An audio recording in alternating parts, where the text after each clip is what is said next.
ketika Tuan Haji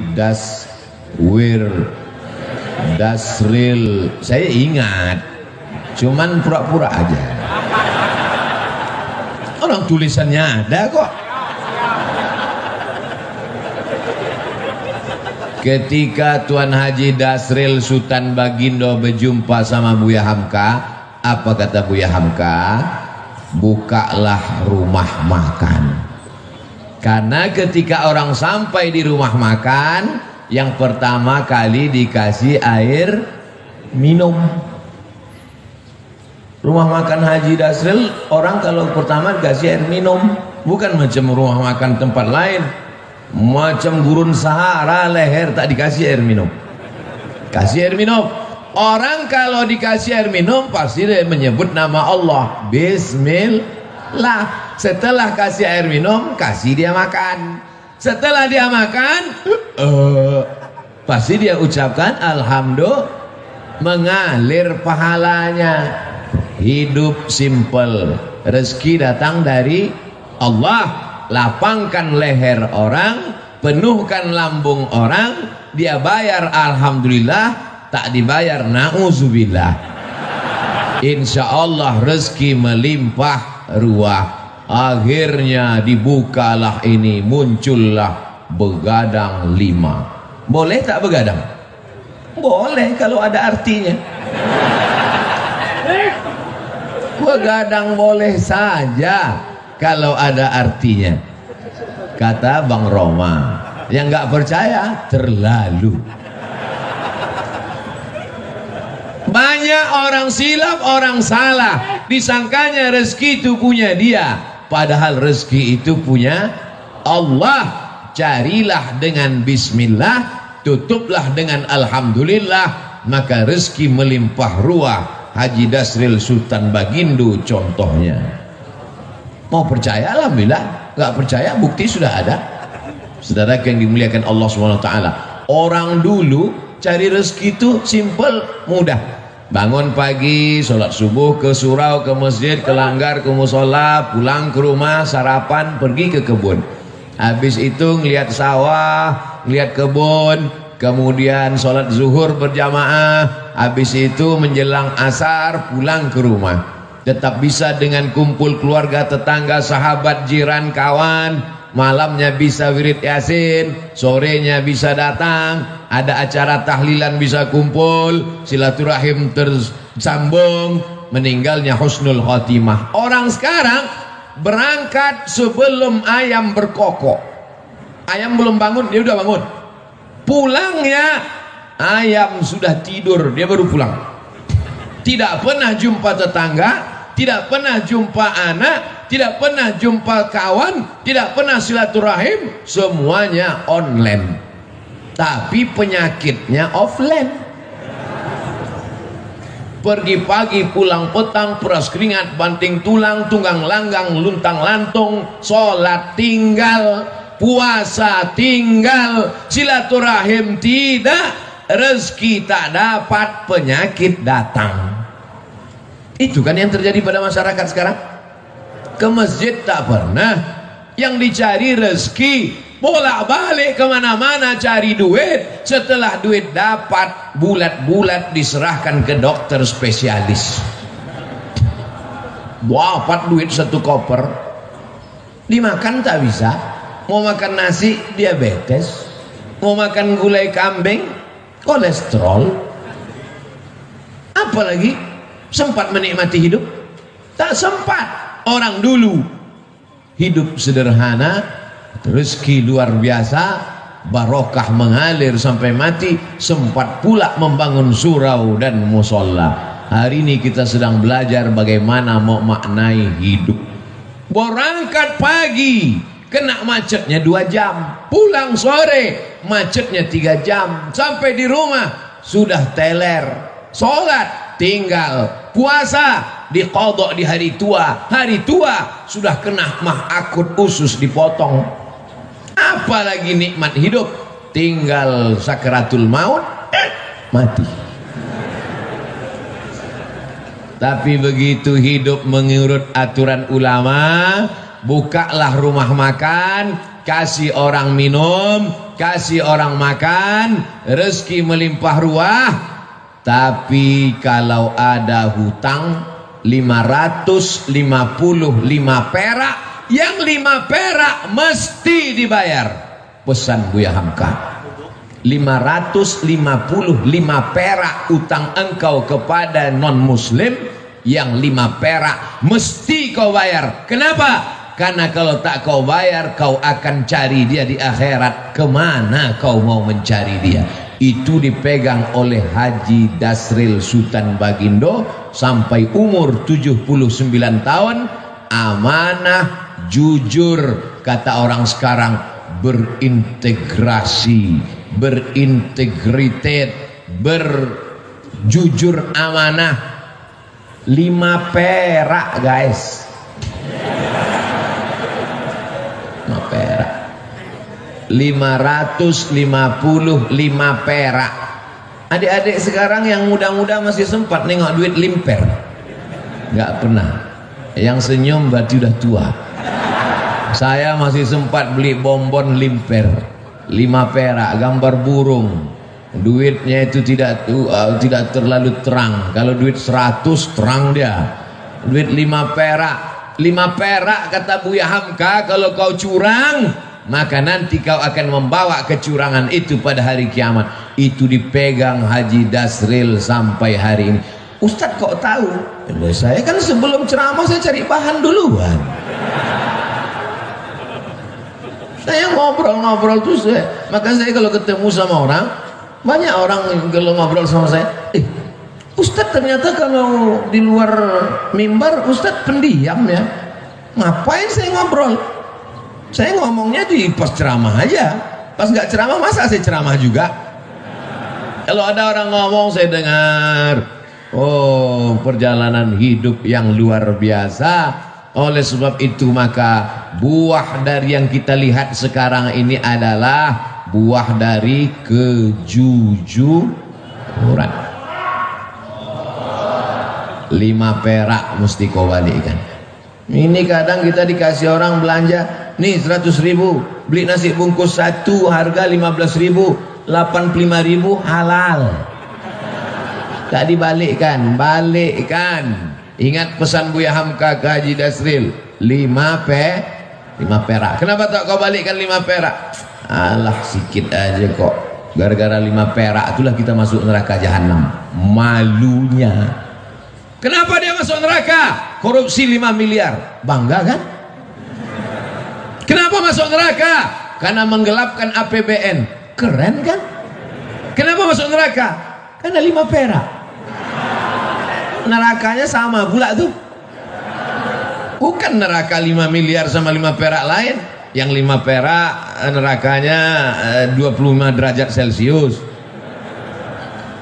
Mendidih juga otak kepalamu.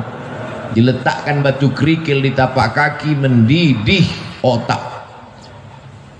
Yablugh ka'baihi, sampai ke mata kaki. Yaghli biha dimaghuhu, mendidih otak di kepala. Allahumma ajirna minan nar, Allahumma ajirna minan nar, Allahumma ajirna minan nar.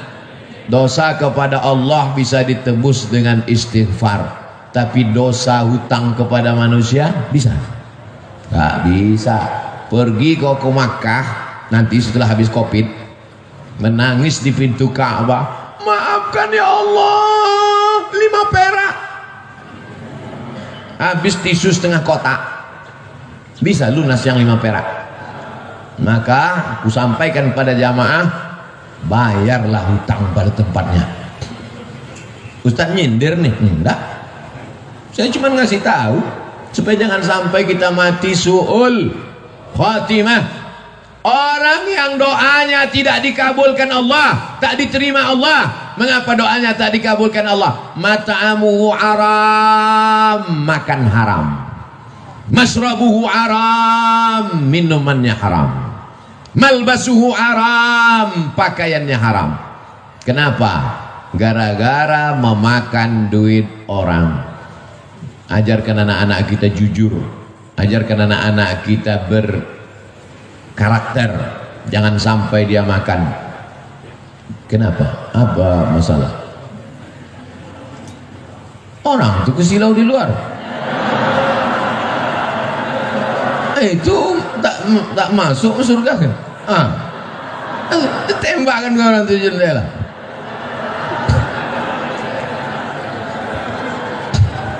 Baru saya bilang jangan aniaya orang. Masya Allah. Ibu-ibu itu layar di atas hidup. Kenapa tak ditonton layar itu? Ada layar 2 tak ditonton orang. Itu panitia tidak mau zolim, makanya dipasang layar. Di luar pakai ada layar mereka. Itu juga mereka sangat takut matahari terbit, karena kalau matahari terbit gambar itu hilang. Layar itu kan adanya kalau gelap kan, macam nonton layar tancap mereka tuh di sana. Tapi insya Allah walaupun mereka di luar, mungkin mereka lebih dulu masuk surga dari kita. Mungkin. Man kharaja fi talabil ilmi, siapa yang keluar rumah untuk menuntut ilmu, fahuwa fi sabilillah, maka dia sama dengan orang berjihad fi sabilillah. Pelajaran yang kedua, apapun profesi kita, carilah profesi yang melapangkan kesulitan orang lain, yang mengenyangkan perut orang, yang melapangkan tenggorokan orang, yang memudahkan urusan orang, maka dimudahkan pula urusan hidupmu insya Allah. Ini sekarang orang ini otaknya sungsang. Kalau bisa dipersulit, kenapa dipermudah? Begitu kan prinsip orang sekarang? Dipersulit, dipersusah, diperpayah. Begitu orang minta, Pak bisa nggak dipermudah? Wani piro, bayar berapa? Dunia ini tak sampai setengah sayap nyamuk. Kau tangkap nyamuk, ambil sayapnya sebelah. Itulah dunia. Itulah yang kau kejar dengan cara haram. Bantai saja, hantam kromo, sikut kiri, sikut kanan. Padahal yang dicari itu cuma setengah sayapnya. Dunia kau kejar, akhirat melayang. Akhirat yang kau cari, dunia datang bersimpuh di bawah tapak kaki. Kalau tak percaya, tanya sama Haji Dasril Sultan Baginda. Cemana dunia ini bisa datang ke tapak kakinya? Kejujuran, jangan makan duit orang walaupun 5 perak. 5 perak tak ada lagi Pak Ustadz, terserahlah, payah kali ceramah sekarang. Siap kita didik anak-anak kita jujur. Saya dulu kalau pulang bawa mobil-mobilan main-main, ditanya, dapat di mana tadi? Di jalan mak. Punya siapa? Tak tahu entah punya siapa. Balikkan di mana tempat kau dapat tadi. Kalau tak balik, jangan pulang ke rumah. Mobil-mobilan kecil tuh menangislah, membalikkan di tepi jalan. Bukan nangis karena jauhnya, sayang ini mobil bagus sekali, letakkan balik. Kalau tak kau balikkan, nanti mobil ini di akhirat akan sebesar mobil asli, kau akan pikul di hadapan Allah Subhanahu wa ta'ala. Cuman saya waktu itu kan anak kecil nggak paham. Kalau paham saya tanya, mana hadisnya, mana dalilnya. Setelah kuliah ke Mesir, belajar hadis, belajar ayat Quran, ternyata ayatnya ada. Wa may yaghlul ya'ti bima ghalla yaumal qiyamah.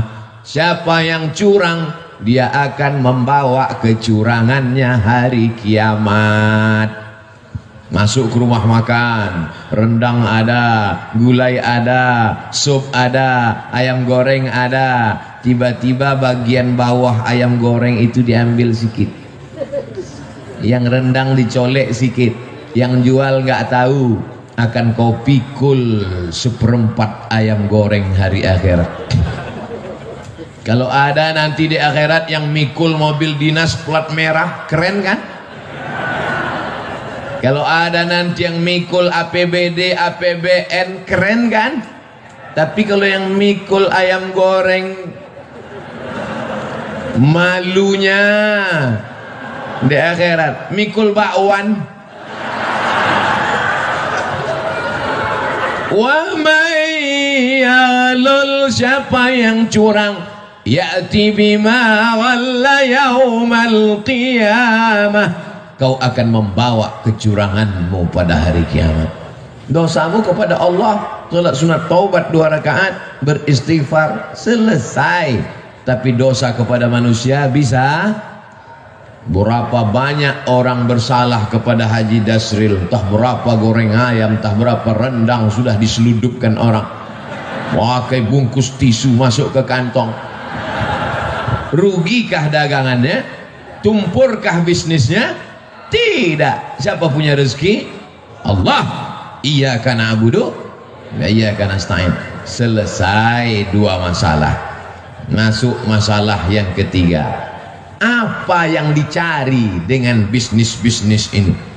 Buka rumah makan 1 berhasil, buka begadang 2 berhasil, buka begadang 3 berhasil, buka nggak bisa tidur malam berhasil. Begadang itu kan tak bisa tidur malam. Yang dicari ini sebenarnya apa? Dunia ini kalau dikejar macam menelan air garam, makin ditelan makin haus, makin ditelan makin terbakar. Laukana libni Adam wadiyan min zahab, seandainya manusia itu punya satu lembah dari emas, ada gunung, ada bukit, ada emas, apakah dia akan berkata cukup 1? Pasti dia akan minta tambah. Tapi beda dengan yang satu hamba Allah ini, dibuka usaha ini banyak untuk bangun masjid. Dibuka usaha ini banyak. Ustadz Abdul Somad ini ada tanah 2,5 hektar, sudah dibangun kelasnya lebih 30, sudah dibangun kantornya, musola masjidnya 60-70% siap. Ambillah Ustadz Somad. Ustadz Somad takut nanti kalau Ustadz Somad ambil ini berarti mesti tinggal di sini, harus buka cabang di sini. Haji, saya kemari dalam setahun cuma 3 kali saja, karena saya ada tim 14 dari Sabang sampai Papua, Brunei Darussalam, Sarawak, Malaysia, dan dunia ini semuanya. Sebenarnya saya mau ngasih tahu ini bukan Ustadz kaleng-kaleng, itu aja. Jadi saya sudah bagi 14 tim ini. Berarti saya gilir setiap 4 bulan sekali saya datang ke Medan, 4 bulan sekali, ke Kepulauan Riau 4 bulan sekali, ke Sulawesi Makassar 4 bulan sekali. Setahun berarti 3 kali. Begitu juga ke Lampung. Nanti kalau ku terima ini haji yang 2 hektar ini, ku bilang aku ambil, tiba-tiba aku tidak datang, kalian sumpah mati tegak aku nanti. Buat saja namaku di situ penasehat. Supaya apa? Supaya jangan dibilang orang siapa itu? Itu Ustadz Somad yang penipu itu. Sudah diambilnya 2,5 hektar sama kelas-kelasnya sudah diwakafkan untuk dia, tiba-tiba tak datang dia, disuruhnya pula orang lain datang. Jangan masukkan saya ke yayasan. Yayasan itu ada 5. Ada pembina, ada pengawas, ada ketua, ada sekretaris, ada bendahara. Jangan masuk saya ke dalam struktural. Penasehat Profesor Dr. Abdul Somad LC MA PhD Datuk Sri Ulama Setia Negara Kaijaga Mangkurilaga. Panjang situ.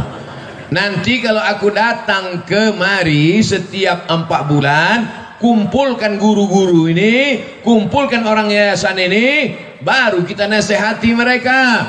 Bagaimana supaya anak-anak ini hafal Quran, bagaimana supaya wali murid ini masukkan anaknya, bagaimana supaya anak muda ini selamat dari narkoba, selamat dari zina.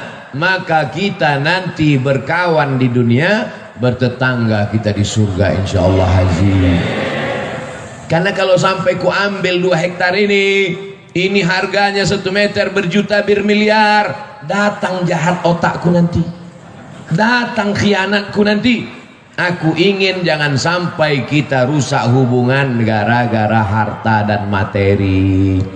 Buatlah yayasan, masukkan dia dalam wakaf. Karena kalau sudah dibuat yayasan, la yuhabu, tak bisa dihibahkan ke orang lain, wala yurasu, tak bisa diwariskan, wala yuba'u, tak bisa dijual belikan, kekal abadi sampai hari kiamat, mengalir pahalanya ke makam kita haji.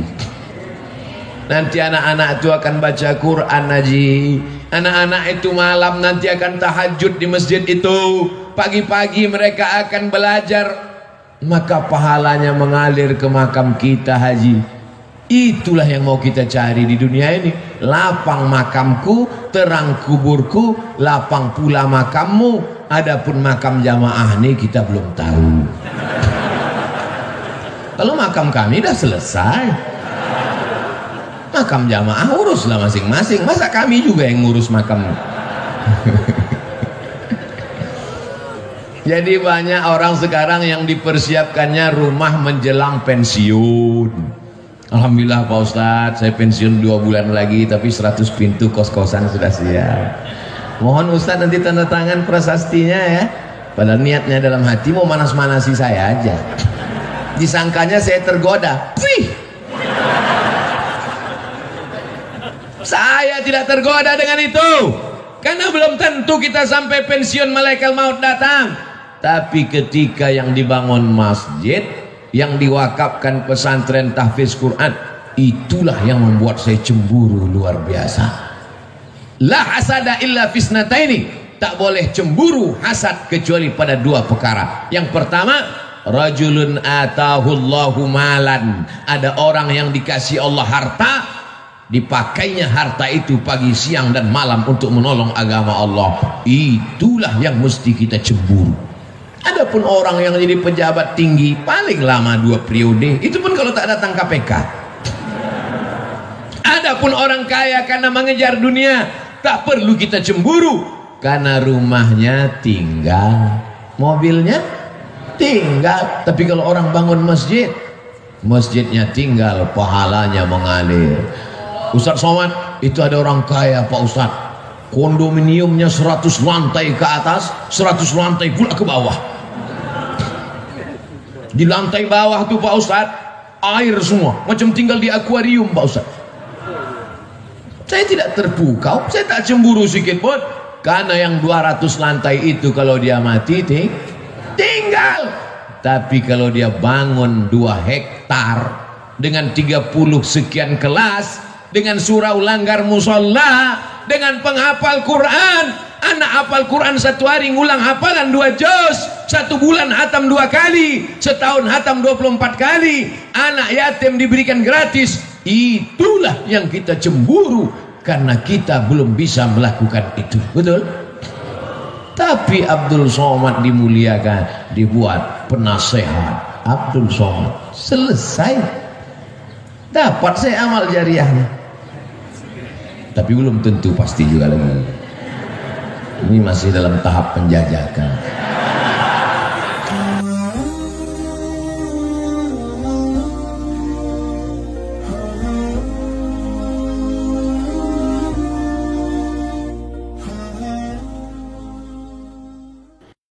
Dunia ini tak sampai setengah sayap nyamuk.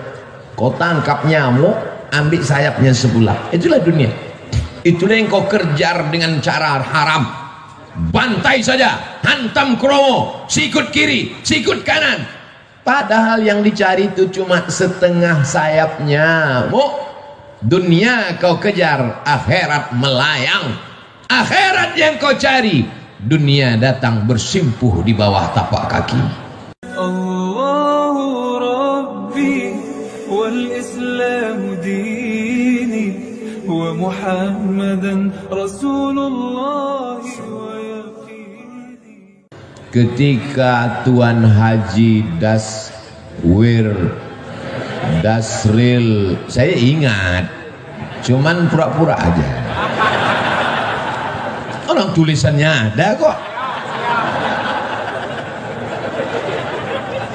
Ketika Tuan Haji Dasril Sultan Bagindo berjumpa sama Buya Hamka, apa kata Buya Hamka? Bukalah rumah makan. Karena ketika orang sampai di rumah makan, yang pertama kali dikasih air minum. Rumah makan Haji Dasril, orang kalau pertama dikasih air minum, bukan macam rumah makan tempat lain, macam gurun Sahara leher tak dikasih air minum. Kasih air minum. Orang kalau dikasih air minum pasti dia menyebut nama Allah, Bismillah. Setelah kasih air minum, kasih dia makan.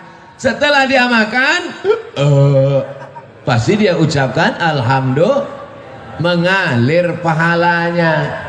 Hidup simple, rezeki datang dari Allah. Lapangkan leher orang, penuhkan lambung orang, dia bayar alhamdulillah, tak dibayar na'udzubillah.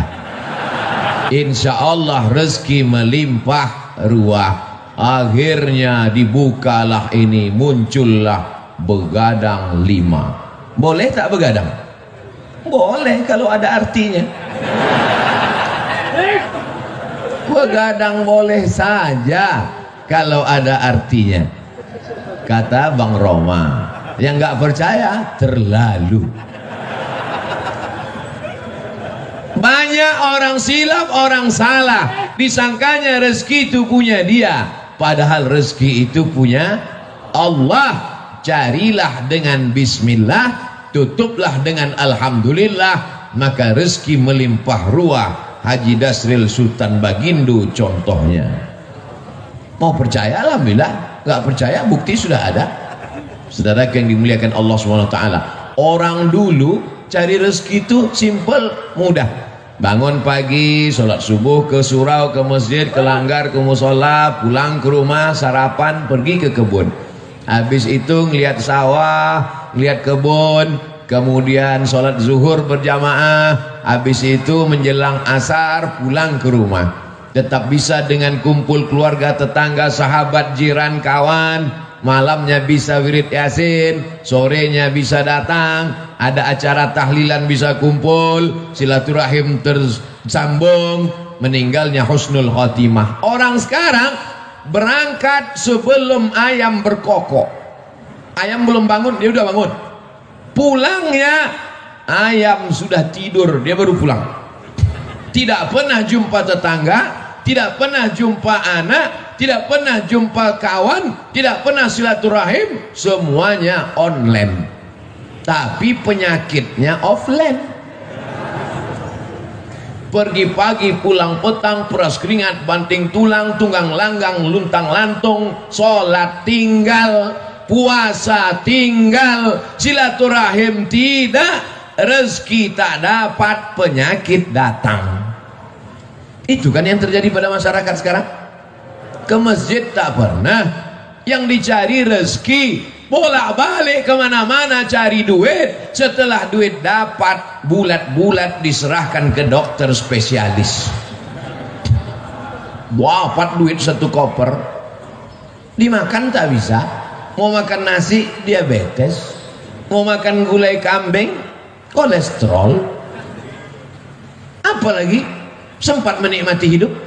Tak sempat. Orang dulu hidup sederhana, rezeki luar biasa, barokah mengalir sampai mati, sempat pula membangun surau dan musola. Hari ini kita sedang belajar bagaimana mau maknai hidup. Berangkat pagi, kena macetnya 2 jam, pulang sore macetnya 3 jam, sampai di rumah sudah teler, sholat tinggal, puasa diqadha di hari tua sudah kena mah akut, usus dipotong. Apalagi nikmat hidup, tinggal sakaratul maut, mati. Tapi begitu hidup mengurut aturan ulama, bukalah rumah makan, kasih orang minum, kasih orang makan, rezeki melimpah ruah. Tapi kalau ada hutang 555 perak, yang 5 perak mesti dibayar.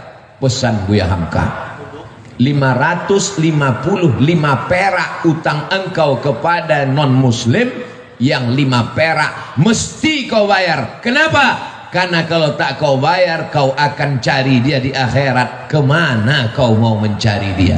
Itu dipegang oleh Haji Dasril Sultan Bagindo sampai umur 79 tahun, amanah, jujur, kata orang sekarang, berintegrasi, berintegritet, berjujur, amanah. 5 perak guys, 5 perak, 555 perak. Adik-adik sekarang yang muda-muda masih sempat nengok duit limper? Nggak pernah. Yang senyum berarti udah tua. Saya masih sempat beli bonbon limper 5 perak, gambar burung.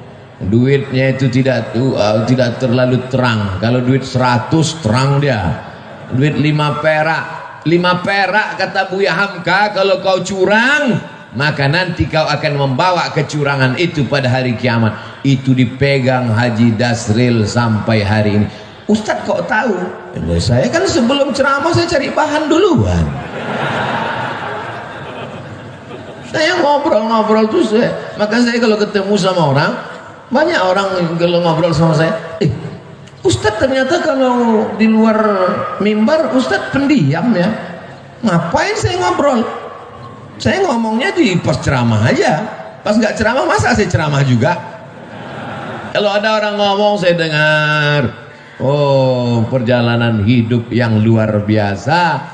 Oleh sebab itu maka buah dari yang kita lihat sekarang ini adalah buah dari kejujuran. 5 perak mesti kau balikkan. Ini kadang kita dikasih orang belanja, nih 100.000, beli nasi bungkus 1 harga 15.000, 85.000 halal. Tak dibalikkan, balikkan. Ingat pesan Buya Hamka ke Haji Dasril, 5 perak. Kenapa tak kau balikkan 5 perak? Alah sikit aja kok. Gara-gara 5 perak itulah kita masuk neraka jahanam. Malunya. Kenapa dia masuk neraka? Korupsi 5 miliar. Bangga kan? Kenapa masuk neraka? Karena menggelapkan APBN. Keren kan? Kenapa masuk neraka? Karena 5 perak. Nerakanya sama pula tuh. Bukan neraka 5 miliar sama 5 perak lain. Yang 5 perak nerakanya 25 derajat Celcius. Mendidih juga otak kepalamu. Diletakkan batu kerikil di tapak kaki, mendidih otak. Yablugh ka'baihi, sampai ke mata kaki. Yaghli biha dimaghuhu, mendidih otak di kepala. Allahumma ajirna minan nar, Allahumma ajirna minan nar, Allahumma ajirna minan nar. Dosa kepada Allah bisa ditebus dengan istighfar, tapi dosa hutang kepada manusia bisa? Tak bisa. Pergi kau ke Makkah nanti setelah habis Covid, menangis di pintu Ka'bah, maafkan ya Allah, 5 perak.